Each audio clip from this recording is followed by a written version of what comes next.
Hey guys, I have got a treat for you this week. I am giving you a sneak peek into that podcast that I told you that I had started with my good friends that are also in the home industry with me. It is called the Dwell Well Podcast, and it comes out every Monday. And I decided to go ahead and use this video platform that I have to also share that podcast. It has been so fun recording those episodes with my friends, Kate Kobussen, who is a fabulous home organizer, and Rebecca Boler, who is my go-to home stager. We talk about all kinds of things about the home industry, and it's kind of like a ladies at lunch kind of conversation. And we answer questions every week. So if you like what you're hearing on the video today, on the sneak peek that I'm going to share, I would love for you to subscribe to the podcast and to write in any kind of questions, any ideas that you have about home stuff. We talk about anything and everything, so don't be shy. And anyway, let me know if you like this sneak peek that I'm giving you, and I hope to see you next week on another edition of All Things Real Estate. Bye-bye. All things real estate and all things real estate. Come on in, grab a seat and a mimosa. It's time to dwell well.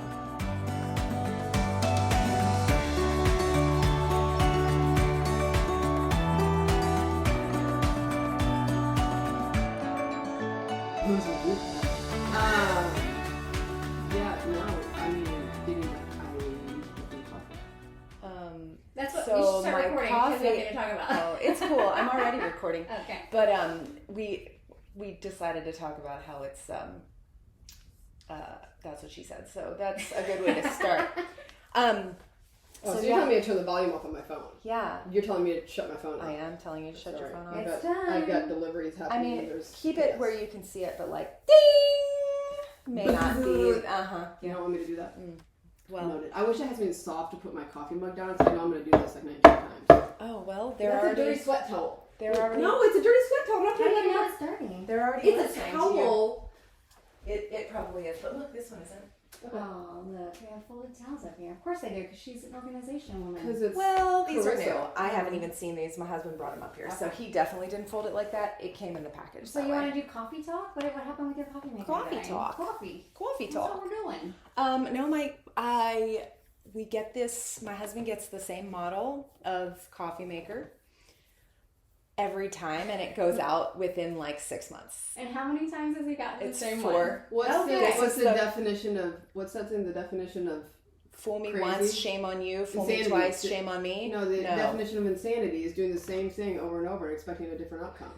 Yeah. Well, he's like, it's a new model. We should try it. Didn't work again. I don't know what I happened. like Ninja though. I like Ninja We in all. love Ninja. We're not saying anything about My Ninja blender is the shit. I love my Ninja blender. It's the coffee, and I think it's because it's like it's K-Cups, like it's just A different whole, brand. And I don't like the whole single cup coffee maker things because of all the tubing, and if you read in how gross those little tubings can get, like especially if you don't use it I for don't a want to week. read that stuff. Oh. That stuff is like, ignorance is I bliss don't- with that stuff. I read it. I don't wanna I know got that. rid of mine I mean, because I read it. We No. clean it. Like vinegar, clean it and stuff. He has a whole bottle of solution that he runs through it frequently. Oh, okay, that's good. But It's weird that the same one keeps breaking. Like, But that's I very wonder if odd. it's like a K-cup meets Ninja. I don't know what it is, but They've been it's dating it. frustrating because And they were catfished. So we can talk about virtual staging if y'all want to hear what I think about that. it always breaks on me. It never breaks on him. Oh, then it's a user It error. doesn't like you. It's a user error. You saw it. User error. It was like smoking. Oh, Did was you it? watch it? It was No. like billowing out I steam. pushed the button and walked away. Oh yeah, it's not. It's It's not. like a our thing. oven at Can we home. talk about virtual staging or no? Yes, I would love Not to on this hear. episode. I would love to hear Oh. your soapbox on virtual staging because I haven't heard it before. I think it's time to get to the question. That was a very passive aggressive way of telling me to shut the F up. Y'all watch my next coming blog about virtual staging and why I do not support it. Yes. Coming in another episode. Yes. Virtual Oh, I staging. wonder if anyone. Brought to you by Rebecca Boler. Yeah, maybe you should write in. Oh. Write I in would Write love in for and my honest. fellow. I would Give us- love for my fellow stagers to write in on their or agents or buyers if you've had experience. Like Tell us if you've experienced virtual staging either as a seller, a buyer, or an agent, or a stager. Write into us and tell us what your experience was with virtual staging, and we'll see if our minds meet or not. Okay. I would love to talk about that. Okay. Love to. Or somebody who just stalks real estate listings. Who doesn't stalk real estate I mean, listings? The whole world stalks real estate listings. My dad doesn't. Your dad. He's an anomaly. But your mom does it twice, so it's fine. My mom doesn't for him. My dad also had this conversation yesterday that he's the most conservative hippie you'll ever meet, which you can't really like put those two things together, but it's the funniest thing in the world. He's a hippie, but he's conservative. That is interesting. I know. I'd like to pick his brain. He's really a funny guy. I think it Does maybe he it's confuse just himself? it's That's a confusing situation. maybe it's just like a sign of it's like an age thing. I feel like at some point everybody just like stops caring and is just like happy about everything. But like he was military, went to Vietnam, but like definitely had his hippie. He's a fascinating guy. I definitely get a lot of my quirky humor from him. Oh, so if y'all are wondering where you can give credit for maybe that. I'll come on summer vacation with you. And You should. We're in northern Wisconsin. I have heard the saying that if you're not a Democrat when you're in your 20s, you don't have a heart, and if you're not a Republican when you're in your 40s, you don't have a brain. So I have heard that before, but he's always so been Republican. Okay. But he's still He's like got a hippie bent. But he's got this hippie spin to him. Like he likes. You know what? He's a conservative and he likes marijuana. Yes.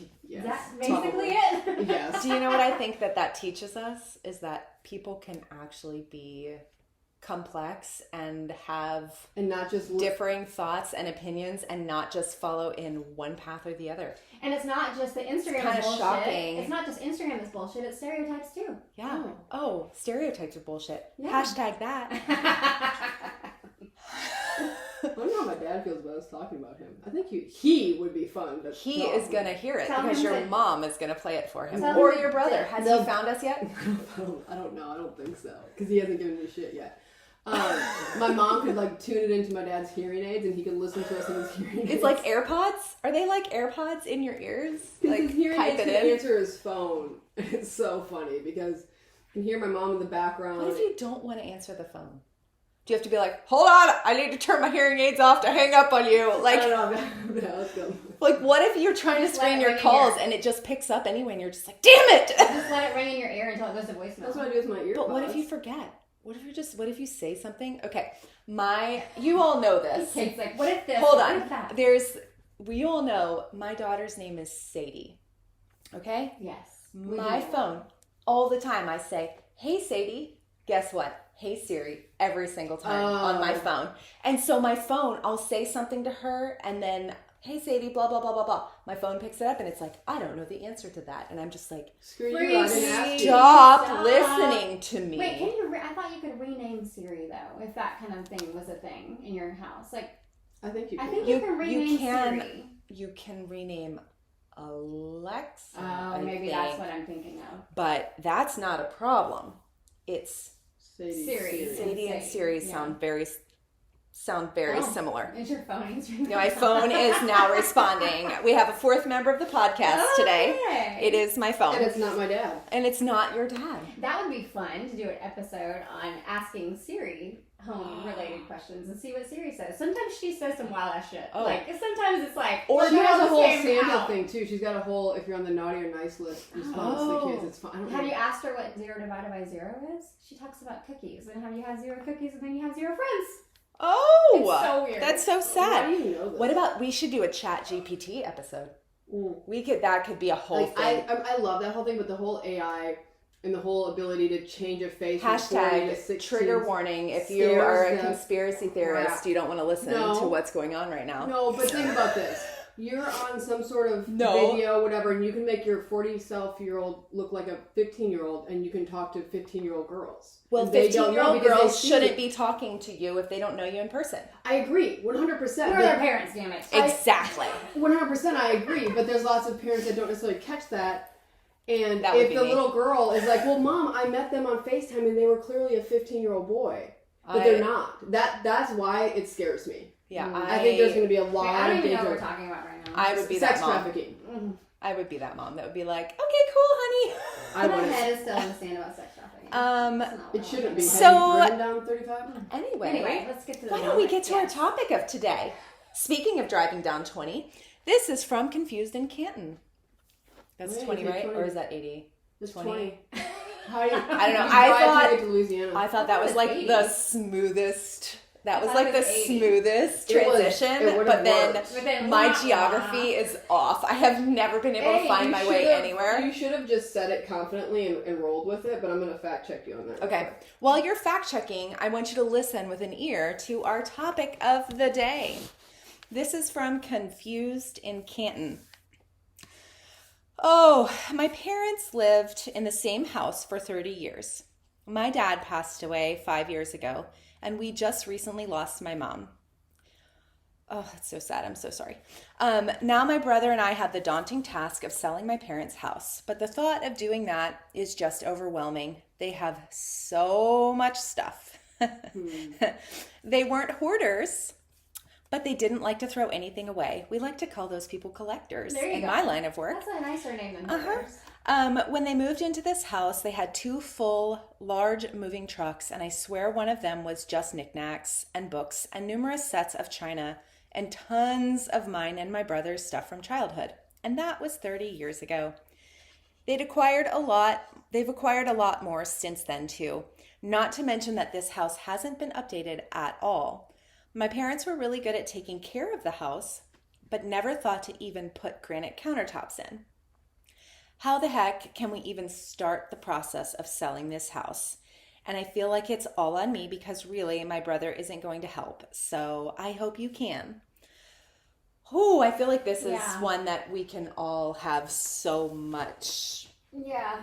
So much. Well, like, there's so tough. yeah. there's layers too, because one, there's like, obviously if they've been there for 30 years, there's emotional ties to the house and everything in it. Mm-hmm. And you have to go through the, what are you going to keep, what are you going to get rid of, all that kind of stuff.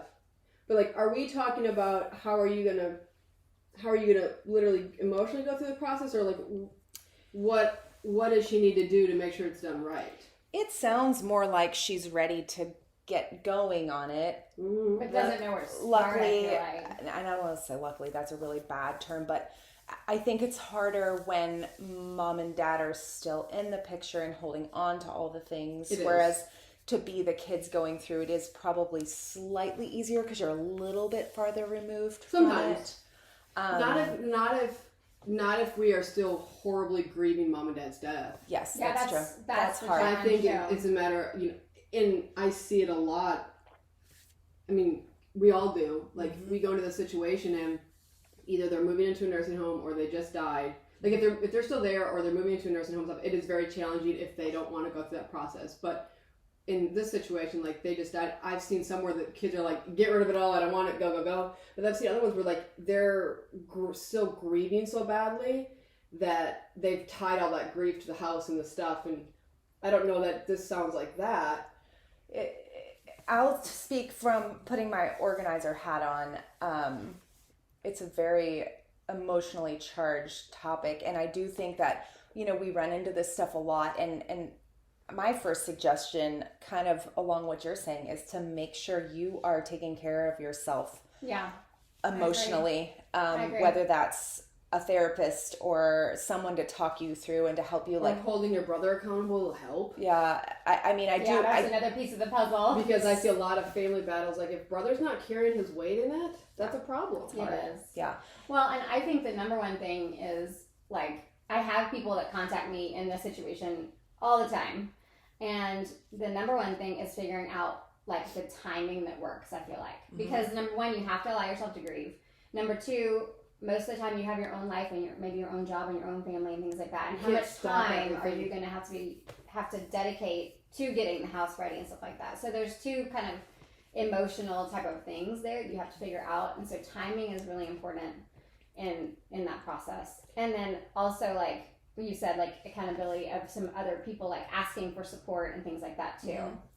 I think that maybe meeting with your realtor Well, I was and about to setting a timeline. Yeah, about the that. timeline is, like, super The important. agent you pick will drastically set the pace, the trajectory of how this goes. Because you can pick an agent that Like, oh yeah, we'll do this. I'll even discount my commission. Oh God. Sorry. Did we talk about that before? We did. But then they're going to say to you, oh yeah, get the house empty, do all this and this, and then let me know when I should set up the photographer. Or you find an agent that comes with all the resources and they're like, hey, here's an estate planner. Hey, here's a packing service. Hey, here's the painter you need. Hey, here's this. And hey, if you do all this, this is what we can sell it for. Or if you sell it as is, this is what, if you pick a realtor that really has a great marketing strategy, I feel like Heather should be telling you all this, but if you pick an agent Thank you for the plug. You're welcome. If you pick an agent that has a really good marketing strategy, they're going to bring every single tool you need. An estate sale company, a contractor, a cleaner, a stager, a photographer, like all those things.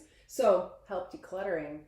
Yeah. the Organizer. the packer, A organizer. packer. Yeah, absolutely. Whatever. Come on. But if you pick the right agent, they will bring you all the resources you need and take so much of the weight off your plate that you don't have to get mad at your brother for not helping. You don't have to. I think you just mixed two.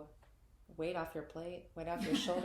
Weight Things off your plate. Like I got. She's like organizing plates. I got a little stuck on too much weight on my plate. Sorry. Is that what I said? Yeah. That happens to me in the face. Too much weight on my plate all the time. Heather's got to get like a tow truck to bring her plate back to the table because she's too small. And then I need a tow truck Noodle to get out of the casserole. plate. But on all seriousness, if you pick a good, because if your ultimate goal is just to sell the house, if you pick a good agent, they will bring you all the resources and help you build the timeline of what needs to happen.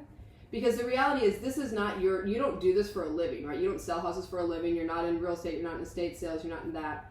You have your life to run. You have your job that you do. Bring in a professional that does this, and then you don't have to think that hard about it. And I would be willing to say, too, that it's going to be so much easier on you emotionally. I mean, physically, obviously, but emotionally, if you find the right person to contact first and they give you a game plan. Yeah, that's what I'm saying. 100%. Yes, exactly.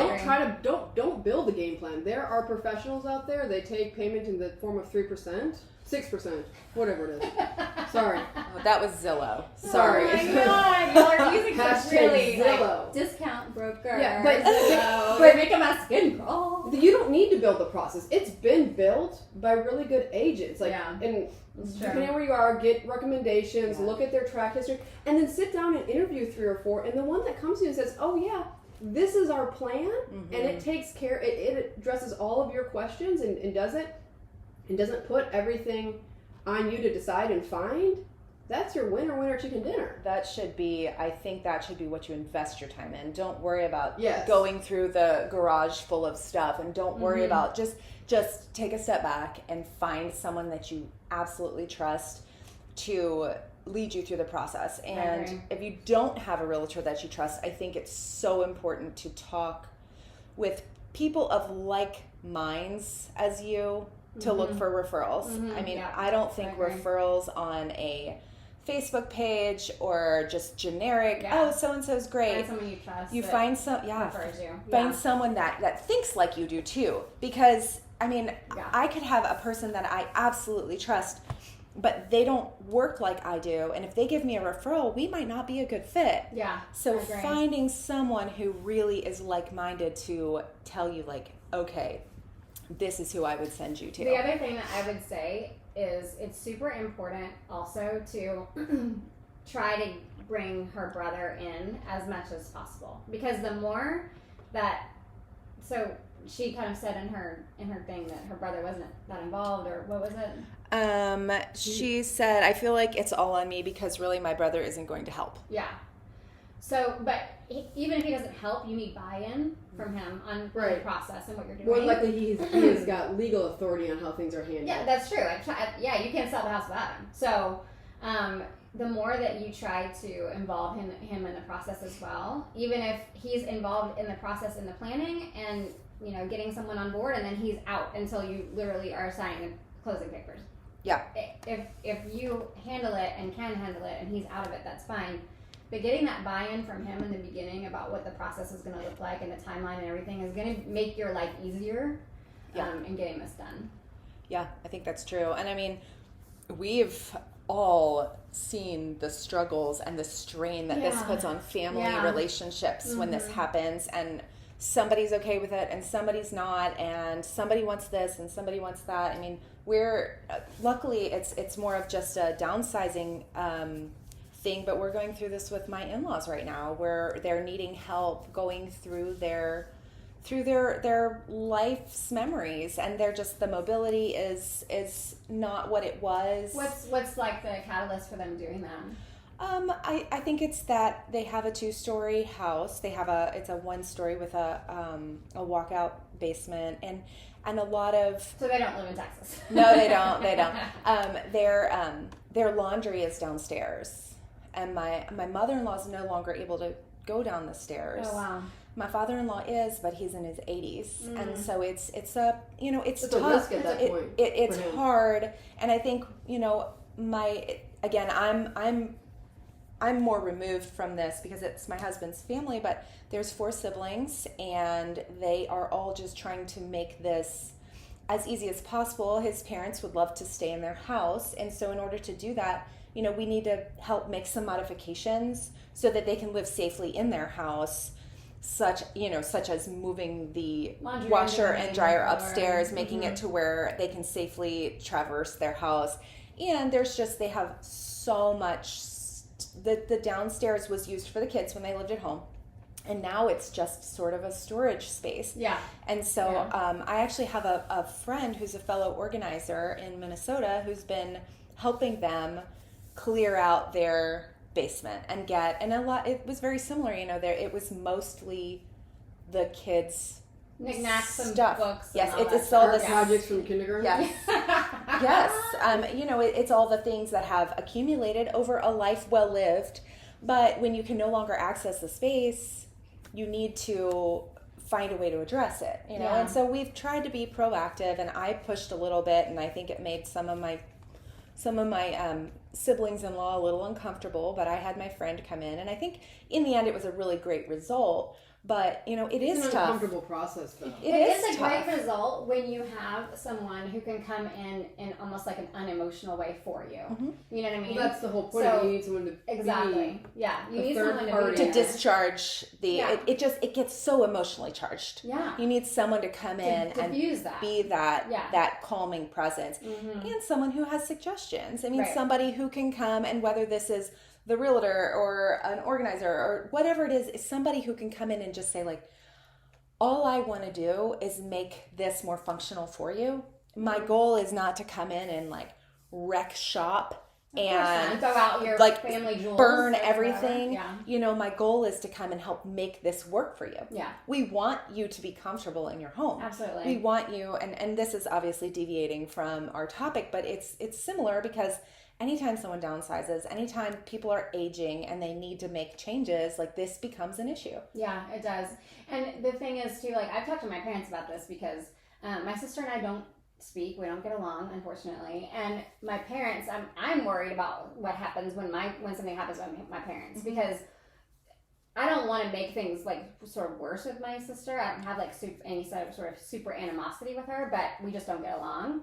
And I'm hopeful that they have the planning stuff in place about who's getting what and all that to make that process easier. So you guys aren't fighting over things even more to make it worse. Why fight? Like, I don't want to fight. I just want my parents to, if there's an art piece or something special that they want to give me, great. Like, mark my name on the back of it. Have you asked them? I have. I've had, yeah, and I mean, they are open to the process, but they also a little bit, they kind of poo-poo it too, because they're in their mid-70s and they're in great health. And so they talking to their mortality, and that's scary. It's very uncomfortable. Mm-hmm. And so, it's also like about having your will in order, and in addition to your house being in order. It's so much. It's so much to think about, really. A warning to our most senior generations. I have a past client that I've worked with. We helped him. He was downsizing into a nursing home, and he was a collector at best. And he was such a sweet man. We loved working with him. But essentially, he can only take what he could take to the nursing home. And it's not much when you go into and the initial plan was to like sell off everything. And when it came down to it, he really didn't let us sell anything. And so everything went into I think they ended up with 2 storage units, if I remember correctly. But he passed away recently, and the son reached out to me and was just kind of like, hey, because he's trying to like find some things now. Well, everything is boxed up and stored away in these storage units. Well, and he said to me, he's like, I'm going to need help. I'm going to go through all this stuff. This son, and he's the only son, and he's married, he's got little kids in his life and all of that, now is tasked with 2 storage units of just boxes of stuff and stuff and stuff. It's like, so as a parent, sit back and be, when I go, what is the mess I'm going to leave behind? Whether I fall down the stairs tomorrow or I'm 95, like, what is the mess you're leaving for your kids? And I'm not saying get rid of all your stuff and it doesn't matter, but be thoughtful and and he did not really want to go into a nursing home, and his health was failing, and it was very emotional. It was very challenging for the family, and I get that. But start thinking about that now when you hit 50, 60, 70. What are you going to leave behind? Is it going to turn into a huge headache and a huge fight for your kids? Yeah. I think that's honestly, my husband and I have had this conversation multiple times, that I think that's one of the best gifts you can give your kids when you do pass, is to make it as simple for them as possible. Because they're grieving. Yes, I mean, you don't want their concentration to have to go on the stuff. Yes. Right, because it makes it that much harder. And it's all, it can create also, I think, resentment. It does. I even think when my mom's parents passed, I think that there was it's so many emotions, and there's already so many emotions. Imagine if my kids found my gold box. Oh, they will. They will. I'll make sure that that's the first thing I find. If don't know what we're talking about, there's a previous episode. Go back to, I think it's episode 6. So, you 2 now are a test. If something happens to Cass and I, you have to go in my room and find the gold box and get rid of it. I'll just text Maddie and have her get it. You're an asshole. Sadie and Maddie will go on a treasure hunt. So it's gross. fine. It's gross. You it's want them fine. to find, We're good. like, you want to... Let's not talk about the gold box anymore, please. Tell us more. I will say, just a funny aside about getting away from the gold box and getting back to aging parents, because there is no transition for that. My parents are in their 70s now, and again, they're great health. Like they're doing great. They're awesome. My mom had a little health scare earlier in the year, and she's like, man, she's kicking its butt. She's lost like 20 pounds. She's doing great. Everybody's great. But they've always, I'm an only child. They've always been. shows. Oh. Oh, I haven't heard that one before. So I love you, Kate. Thank you. I do too. Appreciate it. Oh. Everyone wishes they were an only child, and this is just, it's I just actually jealousy. do wish I get it. But no, honestly, there's a lot of things that I have 2 kids. And the reason I have 2 kids is because I love my relationship with my parents. I love, like, we've always had a fabulous relationship, but the thought of mortality and me having to face it essentially by myself, you have to manage it on your own, it scared me enough to get knocked up a second time. We'll just put it that way. So, because I wanted one, and then all of a sudden I was like, ooh, I want them to have somebody else. Like it's scary. It's scary being the only one. Luckily, my parents are very. That's what triggered the U-Haul. That's a story for another day. But so luckily my parents are very thoughtful they realize that they've had their affairs in order forever. I mean, there's been wills, there's been trusts, there's been things put into place since I was itty bitty young. Yeah. And when I became an adult, they brought me into it, showed me everything, did all of that. So all that's been done. But they also, my mom is meticulous about, she's actually starting, she told me, to go through and leave like notes on things that she thinks are either of value or of sentiment, like they're family pieces in our house. Like if it's a furniture piece or something where it's like, it's been through 8 generations or whatever, she'll be like, I would hang on to this if I were you. This came from so-and-so. And then there's other ones where she's just like, sell it, give it away, burn it. It doesn't matter. But what if she leaves you a note that says, this has been in the family for 8 generations, blah, blah, and you hate it? So then she gets the choice. Then I have the choice, and she understands that. She's not saying, like, keep this. No. I'll haunt you, I really would love it if someone would haunt me. But that's beside the point. So if you don't get rid of my gold box, if I die, I'll haunt you. Never getting rid of it. I want you to haunt me. Do you really? Yeah. Okay. I do. I will. I told my husband, I'm like, if you go before me, haunt the shit out of me. Like, I really want. That's super fun. I know. Just turn some lights on, crash some things around. Like, do it. What about like writing in the steam on the mirror? Yeah. What if you get a boyfriend? That's gonna be really uncomfortable. Rebecca was here. Why do you say was like that? Because you got to write it W-U-Z. Oh. You have to write it. You got to write it like that, or I won't know that it's you. It could be any Rebecca ghost. I have a funny Rebecca story. We need to get to that sometime, but this is unrelated. So I think that that's, the best thing that you can do for your kids is to prepare while you're still here and they know your wishes. My mom knows full well that I'm a thrower-outer and I'm gonna just chuck, and that's why she's like, I'm gonna go. She's like, I don't care.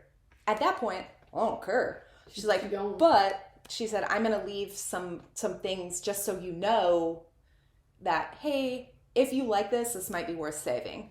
And my other little funny story, my dad does a lot of woodworking. My dining room table he made, he's fabulous. Yeah, that's really cool. He has a giant shop in the downstairs of their airplane hangar house where they live. And I knew nothing about the shop, and I used to joke with my mom and just say, okay, when you guys go, I'm just going to put the whole thing up for sale, the whole house. And she's like, that's fine. And then she called me one day and she goes, hey, but for real, get someone to come in and buy this stuff because it's worth a lot of money. Yeah. She's like, absolutely. I know I get it, but get somebody in here for this. Yeah, absolutely. Okay, so to close out what we were talking about, I think the main thing with the lady that wrote in, I think, is to find some resources. And to get some support. And find someone you trust. Yeah, find someone you trust. Find someone you trust. And if you, honestly, like we'd kind of said before, if you have someone who can make that warm handover for you, obviously, we're going to plug you all day today. Thank you so much. My box. I saw them the other day. I got so excited and I forgot to send y'all the picture. I was driving through a neighborhood and I saw... You saw my box the other day? Oh my gosh. But I thought I wanted to send it to I'm looking at my box. But I forgot to send y'all the picture. So in my mind, I'm thinking, if I had a friend going through a similar situation, I would absolutely 100% have them meet you, Heather, because it's I know that you, number one, not only I know that you can manage the process, but I think that there's a lot to be said with this kind of a situation with somebody who can care. It's not, you're not just in it for a paycheck. Right. 100%. And we've known that, and we all know that, and all of your clients know that. And I think that that's something that needs to happen in this situation. You need someone who actually cares about, number one, helping you through the process. Number two, getting you as much as you can out of it so that you feel good about it. And all these services that you're going to need to bring in to help can be covered by what you make from them, from the property. Absolutely. So, yeah. Well, thank you for saying that. Yeah, absolutely. That, yeah, I think that's why we all do this conversations, because we all work that way. We're not about our clients being a paycheck. We're about that relationship with the clients. So it's super important. Yes. Rebecca has a job going on right now, so that's why she on her is phone right shockingly now. quiet today. Yeah. I'm sorry, you guys. I'm gonna put this down, but I'm gonna say we've had a really, really, really rough week. And there are weeks like that. There are weeks, and my team is busting their butt right now to make sure that we. Because I don't ever want to not hit a deadline, because I know that photographers there's everything that's... Yeah. Well, you're working for your clients, and that's number one. And Heather and I can hold it down, and we won't even have any sexual innuendos if you aren't commenting. So the conversation will be a lot more productive if I stay out of it. Sometimes that is true. Okay. Okay. On the next one. See you next time. Next yeah. Monday. Yeah. Absolutely. So I'll be more tuned in next week. I promise. We will be back next week with a brand new topic that will be basically just Rebecca talking about herself the whole week. So I like it. I like it. Bye. Bye.